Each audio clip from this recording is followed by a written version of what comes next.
श्री स्वामी समर्थ. आपलं मन काही कारणाने जेव्हा अस्वस्थ असतं त्यावेळी शांत राहावं, कुणाशीही काहीही बोलू नये. अशा वेळी डोळे आतून मनातल्या मनात स्वामींचे नामस्मरण करावं. एक लक्षात घ्या, आपले श्री स्वामी गुरु आपल्यासोबत सतत असतात. त्यांना आपल्या अवस्थेचं कारण माहीत असतं. काही वेळा आपल्याला काही गोष्टी त्यांना शिकवायच्या असतात. नामस्मरण सुरू केल्यानंतर काही वेळातच आपल्या अस्वस्थतेचं ढग विरून जातात. मनाला प्रसन्न वाटतं. अनेक प्रश्नांची उत्तरे आपल्याला अगदी सहजगत्या मिळतात. खूप काही शिकण्यास मिळतं.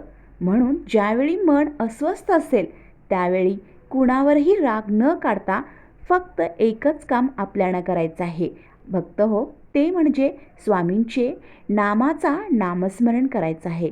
स्वामी नामाचा जप आपल्याला करायचा आहे. हाच चांगला उपाय आहे, हाच चांगला मार्ग आहे.